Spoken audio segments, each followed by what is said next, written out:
Hi, everyone. I am back with another word. This is something that God spoke to me about 2 days ago. I was seeing a clip of a show called Game of Thrones. This is a really old show. I think it started back in 2011 and it ran for quite some time. But this show is kind of like a fantasy drama series. And in the show, the main characters are a family of brothers and sisters called the Starks. And one of the main characters, his name is Bran, he actually has powers. Now, before I continue, this is a secular show. There is all kinds of craziness that's going on in the show that is not of God.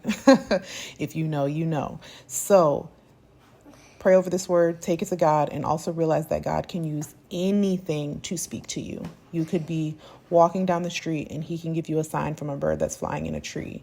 You could read something in the newspaper.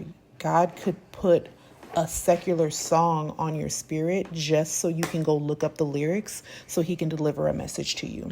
So I am in no way, shape, or form condoning someone watching this show or condoning any of the things that happen in the show. Okay, so now that I got that out of the way, he was using this show, Game of Thrones, to speak to me. One of the Stark siblings, he's a boy. His name is Bran.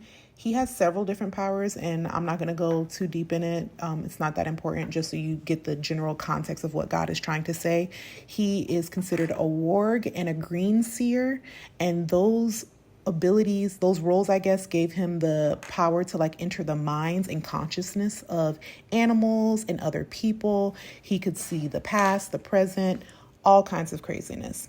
And I guess later in the show, in further seasons, he becomes a three-eyed raven, which is a mystical figure, and he actually holds even more knowledge.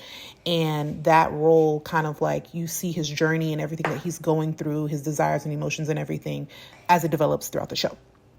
Now, as I'm watching the clip online, I'm like, okay, God, why are you showing me this? I read the comments because I've never actually watched a whole episode from beginning to end, but I read the comments and someone said, I'm reading it verbatim. The old three-eyed raven did not behave like a robot, but when Bran becomes a robot, he seemed to have lost all emotion. And someone responded to that comment stating, I guess, a fan of the show was explaining to one of the viewers as to why the boy's personality changed as he became the three-eyed raven and as he got those heavier powers. Someone said, it's because he's becoming numb due to experiencing and seeing everything. All of the death, the birth, the wars, it made him blah. As time goes on, he will get better processing. As you see in the last scene, he cracks a smile, leaving the small console meeting. And that's the end of the conversation between the two individuals.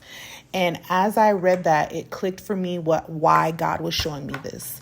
Because many of us out there are gifted.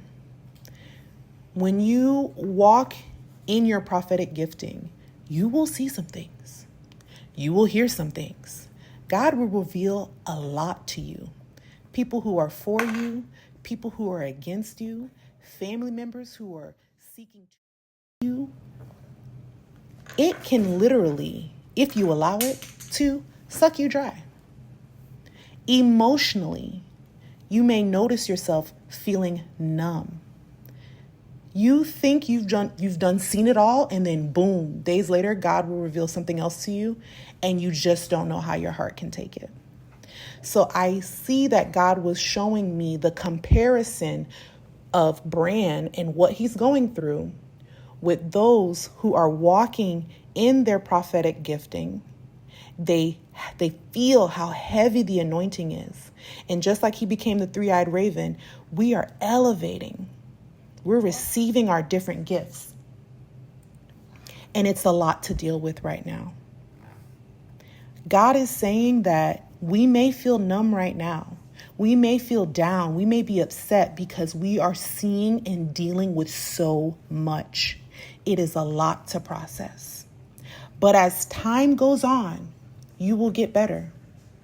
As time goes on, you're going to learn to smile again. It's not always going to be this way. He was showing me this to encourage me, and I'm sharing this to encourage others because I know I'm not the only one.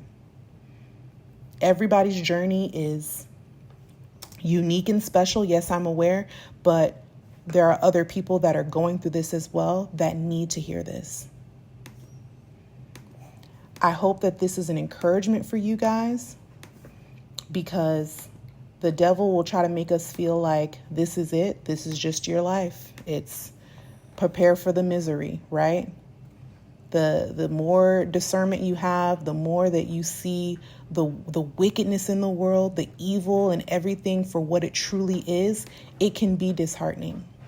But we just need to keep our eyes focused on God.